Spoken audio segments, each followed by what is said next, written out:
అందరితో వెళ్ళి కలిసి డిస్కస్ చేస్తే ఈ పార్టీని ఏ విధంగా ముందుకు తీసుకువెళ్ళాలి, ఏది మనం ఎక్కడున్నా కూడా రాష్ట్ర అభివృద్ధి అన్నది చాలా ముఖ్యం. మనకు తెలిసిన కొన్ని విషయాలు సంబంధిత వ్యక్తులకు మనం చెబుతూ వెళదాం, వారు ఏ విధంగా దాన్ని ముందుకు తీసుకువెళ్తారన్నది కూడా చూద్దాం. ఫైనల్గా మనకు కావాల్సింది మనం ఎక్కడున్నా కూడా మన రాష్ట్రం బాగుండాలి, మన దేశం బాగుండాలి, ప్రజల ఆలోచనలు బాగుండాలి, యువతరం బ్రహ్మాండంగా ముందుకు తీసుకువెళ్ళాలి రాష్ట్రాన్ని అన్న ధోరణిలో ఉంటాను నేను. కాబట్టి ఆ విధంగా నా వంతు కర్తవ్యం ఏదైతే ఉందో నేను ఖచ్చితంగా పాటిస్తాను. అందుకనే షాడో క్యాబినెట్ వ్యవస్థ ఏదైతే మీతో మాట్లాడానో ఆ విధంగా మళ్ళీ దాని ఫలితం ఏంటంటే ఫైనల్గా రాష్ట్ర హితానికి రాష్ట్ర అభివృద్ధికి ఉపయోగపడాలన్నది. సార్ మీ ఆలోచనలు కొన్ని చాలా బాగున్నాయి, అంటే నిజంగా సమాజ హితంగా అంటే పరిపాలనలో ఇంప్లిమెంట్ చేయగలిగితే చాలా హెల్ప్ అయ్యే అవకాశం ఉంది. అంటే అటు పరిపాలన దక్షత వాళ్ళకి పెరిగి వాళ్ళకి మంచి మైలేజ్ అంటే పాజిటివ్ మైలేజ్ వచ్చే అవకాశం ఉంది, అట్ ద సేమ్ టైం జనానికి కూడా ఒక మంచి జరిగే అవకాశం ఉంది. ఇలాంటి ఆలోచనలతో అంటే ఒక ప్రజెంటేషన్ తయారు చేసి చంద్రబాబు గారి దగ్గరకో పవన్ కళ్యాణ్ గారి దగ్గరకో వెళ్ళి కలిసే అవకాశం ఉందా సార్ మీరు? డెఫినెట్గా వెళతాను. వ్యవసాయ రంగం గురించి ప్రయత్నాలు చేస్తున్నాను. వ్యవసాయాన్ని లాభసాటిగా ఎలాగ చేయాలి, అన్ని సిస్టమ్స్ను ఏ విధంగా ఇంటిగ్రేట్ చేయాలి, ఈ విషయం మీద నేను ఆలోచిస్తున్నాను. తర్వాత ఉద్యోగాలు ఎలా సృష్టించాలన్న దాన్ని కూడా స్టడీ చేస్తున్నాను. ఇవన్నీ అయ్యాక ఖచ్చితంగా వెళ్తాను.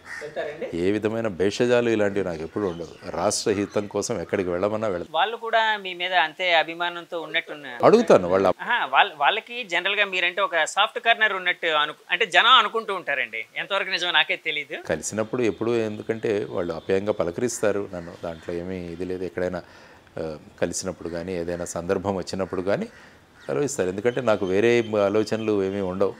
ఏది చేసినా కూడా మనం యువతరానికి చేద్దామన్నదే ఉంటుంది. కలాం గారు కావచ్చు, వివేకానందుల వారు కావచ్చు, వారు ఎప్పుడు కూడా యువతరం పట్ల వాళ్ళు చూపించిన ఆదరాభిమానాలు. ఎందుకంటే ఒక రాష్ట్రాన్ని కానీ దేశాన్ని కానీ ముందుకు నడిపించాలంటే అది కేవలం యువతరంతో మాత్రమే సాధ్యం. కాబట్టి అటువంటి యువతరం ఇంత పెద్ద సంఖ్యలో ఉన్న భారతదేశంలో వాళ్ళను సక్రమమైన మార్గాల్లోకి తీసుకువెళ్ళాలి. ఎందుకంటే ఇది అన్ట్యాప్డ్ పొటెన్షియల్, అంటే ఒక పెద్ద నదికి ఉన్నంత శక్తి ఉన్నట్టుగా ఉంటుంది ఇది. ఎందుకంటే ఒక వరదల్లో ఉన్న నది చూడండి ఎంత శక్తి ఉంటుందో, కానీ ఆ వరదల్లో ఉన్న నదిలో ఉన్న శక్తిని మనం ఎంత చక్కగా ఒక ఆనకట్ట కట్టి అది చేస్తే మనము వ్యవసాయానికి నీళ్లు ఉపయోగించుకోవచ్చు, రేపు ఎలక్ట్రిసిటీ జనరేషన్ కూడా ఉపయోగించుకోవచ్చు. కానీ దాన్ని అలాగే వదిలేసామనుకోండి, అదేమవుతుంది, ఊర్ల మీద పడిపోయి ఊర్ల నాశనం అయిపోతుంది. సో విద్యార్థి లోకం కూడా అలాగే, యువతరం కూడా అలాగే.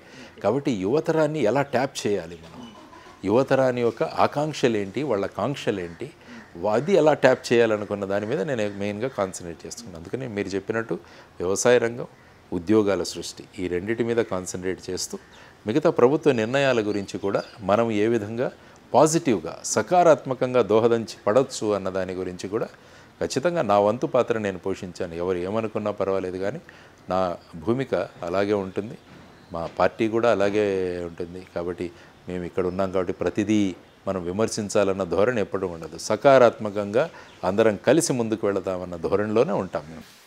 సార్ చంద్రబాబు గారిని లాస్ట్ టైం ఎప్పుడంటే కలిసారు మీరు? లాస్ట్ కలిసిన సందర్భం 2 సార్లు కలిశాను వారిని ఇప్పటి వరకు. ఒకసారి తితిలి తుఫాన్ అప్పుడు కలిశాను.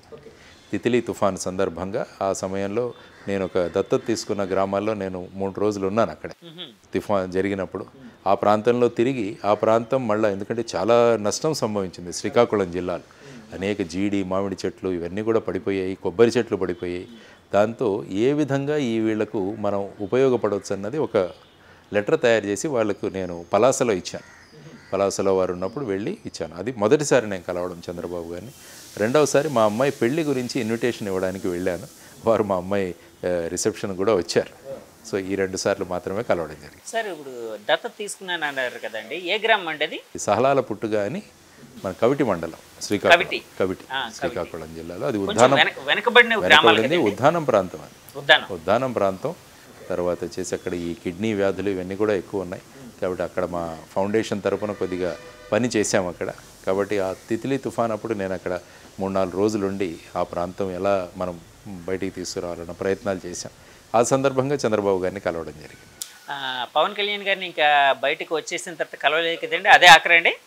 పెళ్ళి ఐ థింక్ రిసెప్షన్ కానీ ఎంగేజ్మెంట్ అప్పుడు కలిశాను ఒకసారి. బయటకు వచ్చిన తర్వాత కలిసాం, మాట్లాడుకున్నాం. ఓకే, ఏం మాట్లాడుకున్నారు సార్? అంటే రాజకీయాలేనా లేకపోతే ఫార్మల్గా అండి? ఎలా ఉన్నారు, బాగున్నారా, ఎలా ఉన్నారు, అంతే. ఆ విధంగా జస్ట్ ఒక 5 minutes కలిసాం. ఓకే ఓకే ఓకే సార్, ఇప్పుడు ఎలక్షన్లు అనగానే చాలాసార్లు ఎగ్జిట్ పోల్స్ విషయంలోని సెఫాలజిస్టులు వీళ్ళందరూ పుట్టుకుని వస్తుంటాయి. ఎలక్షన్ అనగానే ఒక అతిపెద్ద ప్రపంచంలోనే మన భారతదేశంలో ఉన్న అతిపెద్ద పండుగని లాస్ట్ టైం మీరే అన్నట్టున్నారు. అవును. షెఫాలజిస్టులు వీళ్ళందరూ వస్తూ ఉంటారు, రకరకాల ఎగ్జిట్ పోల్స్ ఇచ్చారు. ఈసారి ఎగ్జిట్ పోల్స్ చాలా మటుకు పాత గవర్నమెంట్ వైసీపీ ఎలాగైనా ఇక్కడ ఫామ్ చేయబోతుందన్నారు. కొన్ని ఎగ్జిట్ పోల్స్ ఏంటంటే టీడీపీకి వచ్చే అవకాశం ఉందని కూడా అన్నారు. అప్పుడు పరస్పర ఆరోపణలు కూడా జరిగాయి. అది పెయిడ్ అంటే ఇది పెయిడ్, ఇది పెయిడ్ అంటే అది పెయిడ్ అని రకరకాలుగా. వీళ్ళ మధ్య ఒక మెగాస్టార్ వచ్చాడు, కేకే, కిరణ్ కొండేటి అనే ఒక వ్యక్తి. కేకే అనే కూడా ఆయన 151 అని చెప్పారు. ఎస్, అవునండి, 2019లో చెప్పారు. ఈసారి 161 అన్నట్టుగా ఉంది. 161, 3 పెరిగాయి, 3 పెరిగాయి. సార్ ఆయన 2019లో చెప్పినప్పుడు అంటే టీడీపీ పార్టీ 20 సీట్లకి కన్ఫైన్ కాబోతుంది, వైసీపీ 151 సంథింగ్ ఏదో రాబోతుందని చెప్పినప్పుడు చాలామంది విమర్శించారు. అట్లాగే ఇప్పుడు 161 చెప్పారు టీడీ. యాక్చువల్గా ఆయన చెప్పిన ఒక అద్భుతమైన విషయం ఏంటంటే అండి, జనసేన పార్టీ 21కి 21 గెలుచుకోబోతుంది, వైసీపీకి ప్రతిపక్ష హోదా రాదు, ఇవన్నీ ఆయన చెప్పినవండి. ఆ రోజు చెప్పారు. అలాగే కూటమి 161 సీట్లు గెలుచుకోబోతుంది అన్నారు. ఇప్పుడు ఒక 3 సీట్లు ఎక్స్ట్రా గెలుచుకుంది, 164. సో ఆ వ్యక్తి అంటే అవన్నీ మీరు చూసే ఉంటారు, మీరు కూడా గమనించే ఉంటారు. దాన్ని పరిశీలిస్తే ఏమనిపించిందండి ఆయన కోసం కానీ, లేకపోతే ఆ విశ్లేషణ కోసం? అంటే మనం ఈ సెఫాలజీలో కానీ ఎగ్జిట్ పోల్స్ కానీ ఎంత సైంటిఫిక్గా చేస్తామన్న దాని మీద రిజల్ట్స్ ఆధారపడి ఉంటాయి.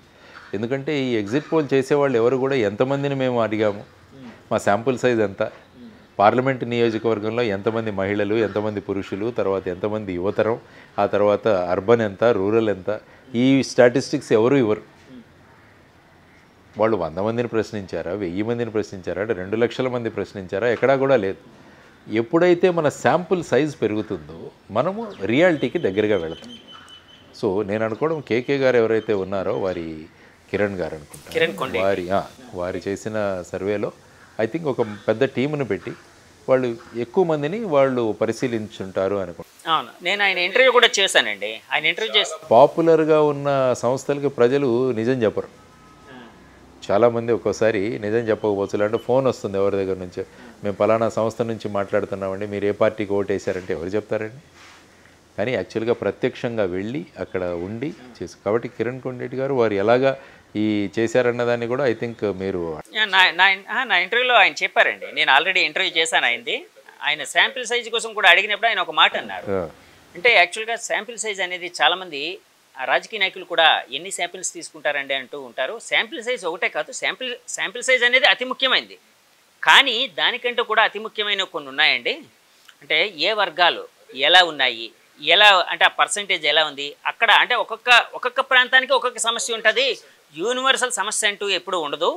సో ప్రాంతాన్ని బట్టి మేము చేసామండి. మాకు కొన్ని స్లీపర్ సెల్స్ కూడా ఉన్నాయి, వాళ్ళ ఇన్ఫర్మేషన్ ఇచ్చేవారు. కొంతమంది మేము వీళ్ళందరినీ పెట్టేవాళ్ళం, వాళ్ళు వెళ్ళి జనంతో సైంటిఫిక్గా వెళ్ళారు కాబట్టి నిజానికి దగ్గరగా రాగలిగారు. ఎందుకంటే కొన్ని ఎగ్జిట్ పోల్స్ మీరు చూసుకుంటే దేశంలో కూడా చాలా ఇవే. యాక్చువల్గా మీరు చూసుకుంటే 2018వ సంవత్సరంలో ఉత్తరప్రదేశ్లో జరిగిన ఎన్నికల్లో డిమానిటైజేషన్ అప్పుడే అయింది. డిమానిటైజేషన్ అయిన తర్వాత నోట్ల రద్దు తర్వాత మొదటి ఎలక్షన్స్ వెళ్ళింది ఉత్తరప్రదేశ్. ఆ సమయంలో చెప్పింది ఈ సెఫాలజిస్టులు, ఎగ్జిట్ పోల్స్ వాళ్ళు చెప్పింది యూపీలో హంగ్ అసెంబ్లీ ఏర్పడుతుందన్నారు. అక్కడ భారతీయ జనతా పార్టీ 323 సీట్లతో వచ్చింది యోగి ఆదిత్యనాథ్ గారి ఆధ్వర్యం.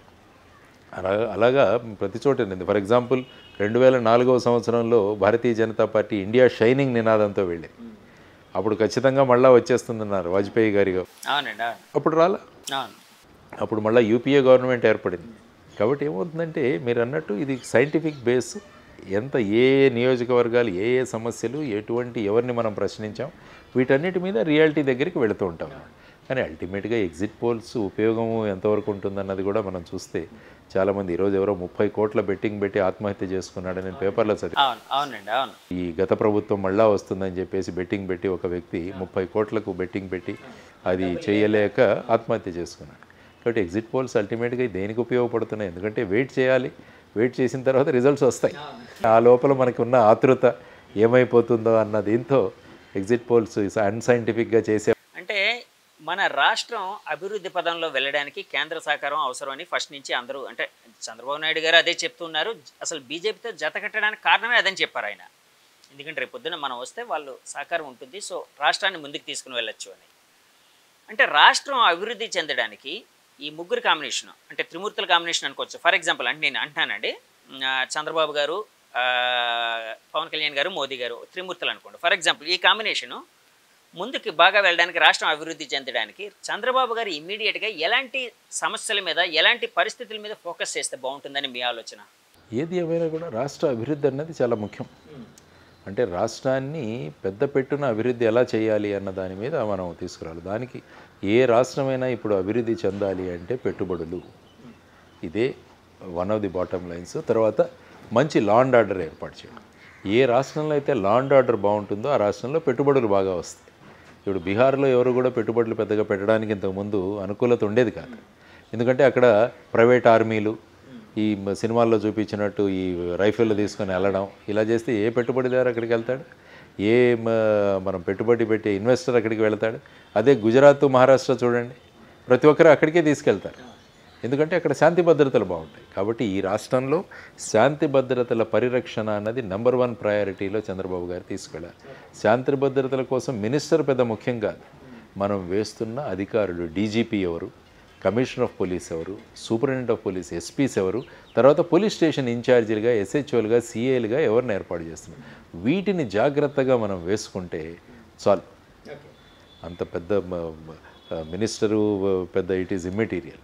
కర్తవ్యాన్ని చక్కగా చేసే పోలీస్ ఆఫీసర్లను కనుక మనం ఏ స్థాయిలో ఏ ప్రాంతాల్లో ఎవరెవరిని ఉంచాలని కనుక నిర్ణయం తీసుకొని వేయగలిగితే వాళ్ళు చట్టబద్ధంగా చేయడానికి మీరు ఫ్రీ హ్యాండ్ ఇస్తే బ్రహ్మాండంగా ఉంటుంది. అందుకనే ఖాకీ అనే ఒక సినిమాలో అమితాబ్ బచ్చన్ అంటాడు, ఏమంటారంటే పోలీసు సంకల్పిస్తే మీ ఇంటిలో ఒక చిన్న బొమ్మ కూడా ఎవరు దొంగతనం చేయలేడంటాడు.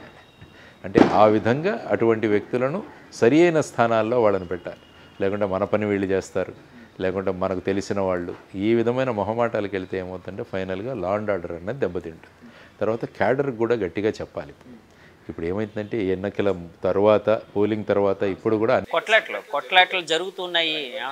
అంటే మన రాష్ట్ర రెప్యుటేషన్ దెబ్బతింటుంది. ఇన్వెస్టర్లు కూడా 10 సార్లు ఆలోచిస్తారు. కాబట్టి క్యాడర్లకు కూడా, 2 పార్టీలు కూడా క్యాడర్లకు అయిపోయింది. ఇప్పుడు ప్రజల వాళ్ళు ఎన్నికల్లో వాళ్ళ అభిప్రాయం చెప్పారు, దాన్ని గౌరవించి మనం రాష్ట్ర అభివృద్ధికి అందరం కలిసి పోరాడదామని చెప్పేసి అన్న మెసేజ్ 2 పార్టీలు, అన్ని పార్టీల నుంచి కూడా వెళ్ళాలి. లేకుంటే ఏముందంటే ఈ కక్షలు, కార్పణ్యాలు, ప్రగలు, ప్రతీకారాలు తీసుకుంటూ వెళ్తుంటే రాష్ట్రం యొక్క రెప్యుటేషన్, రాష్ట్రం యొక్క పేరు పాడైపోతుంది. కాబట్టి అది కూడా చేయాల్సిన చాలా ముఖ్యం. కాబట్టి లా అండ్ ఆర్డరు, ఇన్వెస్ట్మెంట్ ఎలా తీసుకురావడం, కేంద్రం నుంచి ఏ విధంగా అభివృద్ధి కోసం మనకు ప్రత్యేక ఫండ్స్ ఎలా తీసుకురావడం, ప్రత్యేక హోదాని ఏ విధంగా తీసుకురావడం, విభజన హామీలను ఎలా పూరించడం, ఇవన్నీ కూడా చేసుకుంటూ వెళుతూ మనం కనుక అభివృద్ధి దిశగా ముందుకు వెళ్ళగలిగితే మనకున్న పొటెన్షియల్ యువతరాన్ని సక్రమంగా మనం ఎలా ఉపయోగించుకోవాలన్న దాని మీద కేంద్రీకృతం చేయగలిగితే, వ్యవసాయాన్ని లాభసాటిగా చేసే విధంగా మనం ముందుకు వెళితే ఖచ్చితంగా రాష్ట్రం ముందుకు వెళుతుంది. ఆ దిశగా వారు అనుభవజ్ఞులు. కాబట్టి ఈ విషయాల మీద ఖచ్చితంగా వారు కాన్సన్ట్రేట్ చేస్తారు అన్నది నేను. అందుకనే మొదటిది మెగా డిఎస్సి మీద సంతకం పెడతారన్నట్టుగా వారు చెప్పారు. కాబట్టి అందరూ యువతరం ఎదురు చూస్తున్నారు. ఎందుకంటే డిఎస్సిలో మ్యాక్సిమం రిక్రూట్మెంట్స్ అవుతాయి, 6,000 నుంచి 10,000 వరకు కూడా అవుతాయి. సో వీటి కోసం యువతరం ఎదురు చూస్తుంది. ఓకే సార్, అలాగే ఇందాక అంటే పోలీస్ యంత్రాంగం కోసం మనం మాట్లాడుకునేటప్పుడు కొంతమంది అధికారులు ఏకపక్షంగా వ్యవహరించారు, ఇట్లా కూడా చెప్పారు. సో అలాంటి వాళ్ళని పక్కన పెడితే మిగతా పోలీస్ యంత్రాంగం ఈ ఎలక్షన్ సినేరియాలోని ఎట్లా చేసింది అని మీరు అనుకుంటున్నారు? ఎలాగా సర్వీస్ చేశారని అనుకుంటున్నారు?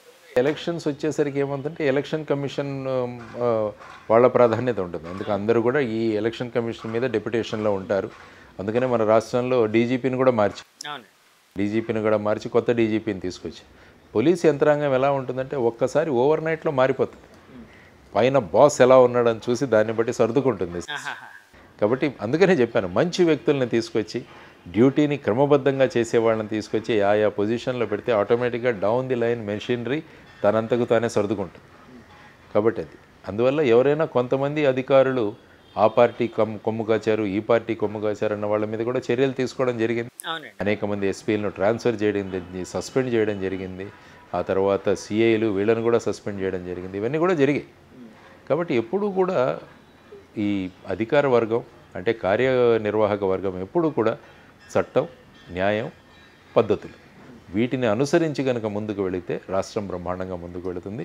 తర్వాత రాజకీయ పార్టీలు కూడా వాళ్ళ మీద అనవసరంగా ఏదైతే చట్టబద్ధం కాదో వాటి మీద ప్రెషర్ తీసుకురాకూడదు అన్నది కూడా వాళ్ళు గమనించారు. నేను అన్నది ఏంటంటే సార్, అంటే యాక్చువల్గా కొంతమంది అధికారులు ఈ బాసులు ఎవరైతే ఉన్నారో వాళ్ళని పక్కన పెడితే మిగతా యంత్రాంగం అంతా ఒక హీరోయిక్గా పనిచేస్తుందని భావించవచ్చా సార్ ఎలక్షన్ సినేరియోలో? ఏంటంటే ప్రతి ఒక్కరు కూడా బాగా పని చేద్దామనే ఉంటారు.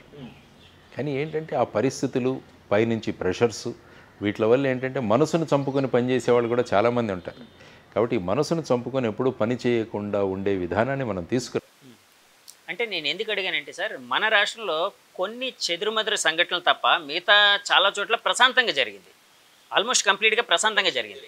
కానీ ముఖ్యంగా వైలెన్స్ ఎప్పుడు జరిగిందంటే ఎన్నికలు అయిపోయిన తర్వాత మొదలైంది. ఎన్నికలు అయిపోయిన తర్వాత మొదలైంది. తర్వాత రిజల్ట్స్ వచ్చిన తర్వాత కూడా కొన్ని చోట్ల మనం చూస్తాం. దీన్ని ఎలా చూడాలంటారు సార్? ఎలక్షన్ ముందు యాక్చువల్గా కొట్లాడ అనేది ఉంటుంది, ఎలక్షన్ తర్వాత కొట్లాడుకోవడం అనే దాన్ని ఎలా చూడాలంటారు?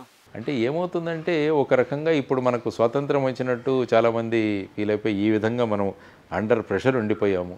కాబట్టి ఇప్పుడు మనకు ఒక అవకాశం దొరికిందని కొంత లోకల్ లెవెల్లో కూడా ఆలోచించే తత్వం ఉంది. దానికి మొన్న ఐ థింక్ చంద్రబాబు నాయుడు కూడా అందరికీ చెప్పారు, ఎవరు కూడా చట్టాన్ని చేతుల్లోకి తీసుకోగలండి, శాంతి భద్రతలను ఏర్పాటు చేయండి. ఎందుకంటే అది ప్రభుత్వం రెగ్యులేషన్ మీద ఆధారపడి ఉంటుంది. అవునండి, అవును. రేపు ఏది చేసినా కూడా మళ్ళీ ప్రభుత్వమే దాంట్లో చర్యలు తీసుకోవాల్సి. కాబట్టి ఇలాంటి అవకాశాలు ఇవ్వద్దు. ఇదే నేను మొదటి నుంచి కూడా చెప్పాను. అన్ని పొలిటికల్ పార్టీల లీడర్స్ కూడా వాళ్ళ క్యాడర్కి, శ్రేణులకి చెప్పాలి, ప్రజల యొక్క అభిమతాన్ని మనం స్వీకరిద్దాం, ఎటువంటి ఈ విధంగా దుర్మార్గాలు చేయొద్దని చెప్పాల్సిన బాధ్యత వాళ్ళందరి మీద ఉంది. సార్, ఓటమి తర్వాత జేడీ లక్ష్మీనారాయణ గారు ఏ విధంగా మారబోతున్నారు, ఏ పాఠం నేర్చుకున్నారు? ఎలక్షన్ ఓటమి అంటున్నాను నేను, ఓటమి అంటే నా ఉద్దేశం ఎలక్షన్ ఓటమి. అంటే ఎలక్షన్లో ప్రస్తుతం అనేక విషయాలు నేర్చుకున్నాను నేను. యాక్చువల్గా క్యాంపెయినింగ్ ఎలా ఉంటుంది, ఎందుకంటే మేమంతా కూడా డోర్ టు డోర్ క్యాంపెయినింగ్ చేశాం. ఇక్కడ మీరు చూస్తుంటే ప్రతి ఇంటికి నేను వెళ్ళడానికి ప్రయత్నం చేశాను, మా అభ్యర్థులు కూడా వెళ్ళారు. ఆ తర్వాత ఏంటంటే మేము తెలుసుకున్నది ఏంటంటే ప్రధానంగా పోటీ ఎప్పుడు కూడా రెండు పార్టీల మధ్య ఉంటుంది. రెండు పార్టీల మధ్య ప్రధానమైన పోటీ ఉంటుందని ఈ ఎలక్షన్లు, మిగతా ఎలక్షన్లు కూడా చెబుతున్నాయి. ఆ తర్వాత మన సకారాత్మక భూమిక ఎలా ఉండాలి అన్నదాన్ని కూడా మనం నిర్ణయించుకుందాం.